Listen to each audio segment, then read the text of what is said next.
Okay, y'all, it's late at night, and you ready for some deep thoughts? I hope you are. Uh, I'm not sure if I'm ready to dispense them, but I hope you're ready for them just the same. It's better to be ready, just in case they happen to occur, and better that than to not be ready and then to have them just smack you over the face and totally and throw you for a loop. So anyhow, deep thoughts. Um, I've seen a few memes where, and it seems like these are memes mostly put out by younger people. But I guess that just about all memes are put out by people who are younger than me because I'm pretty old. But the memes that I've seen have been things that imply that uh, because these are younger people, they've just sort of come into adult or semi-adult consciousness in the last 7 or 8 years. So they show like 2016, 2017, 2018, 2019. I'm laughing with my friends. I'm having fun. Happy music is playing, and then the music slows down and becomes lugubrious. If I'm using that word right, am I even using that word right? It seems like I'm using it right. But you can check and see if I should have used a different word. The music becomes very heavy, and the everything's moving in slow motion, and it's like uh, nobody's smiling, and it's just much gloomier. And it says 2020, 2021, 2022, 2023, and so I've seen meme after meme like this. Um, and it's not surprising that younger people would see 2020 as the demarcation point between joy and misery. That's not surprising. For slightly older people, such as myself, and also lots of other people who are younger than me, and some people who are as old as me, and some people who are even older than me, who've lived more years on this earth. Uh, I think that the point when things began to get lugubrious, again, if I'm using that word correctly, and once I'm done with this video, I'll look it up and see if I am or not. It sounds like the right word, even if it's not. So even if it's not the right word, just go with what it sounds like. Okay. Um, it sounds lugubrious. You know.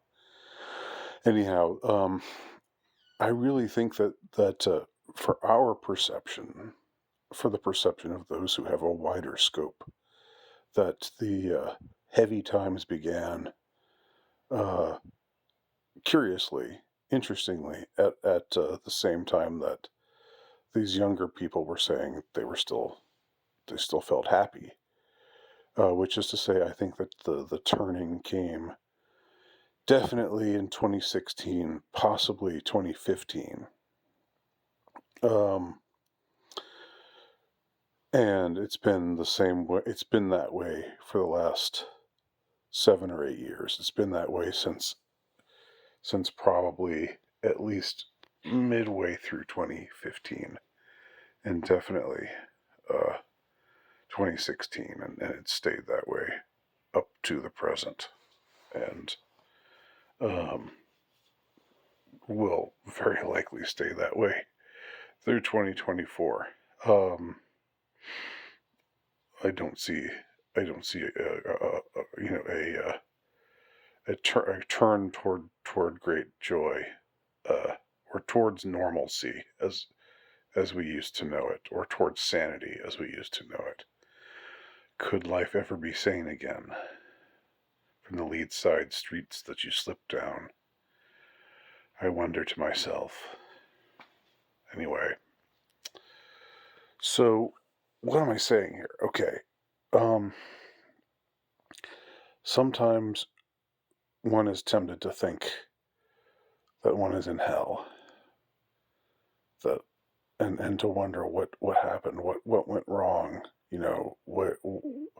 what did we all do to subject us to this hell that we're now living in. And don't get me wrong, I know that there have been times, plenty of times in human history where people have suffered much worse, at least physically much worse than they are suffering now. I don't think that that should mean that we should underestimate or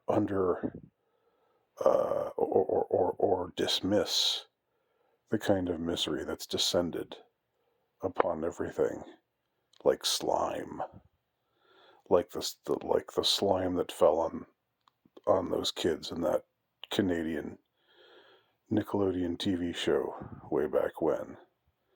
That wasn't that a weird thing? Wasn't that weird to have slime, to have a thing where slime falls on your head? It's sort of weirdly uh well, I think you get the implication without me having to make it explicit, you know. Um, that was back in the '80s where these things were hidden, but we know now that there was a lot of really uh, um, awful stuff going on behind the scenes, even on kids shows. So, and that's the entertainment industry. It's been that way for a long time, probably forever. But back to what I was saying a moment ago. So it's not hell exactly. Here's my thesis. This is a slightly more hopeful thesis. It's not hell. We we have, yes, times have been things have suddenly gotten, not suddenly, but things have gotten heavy.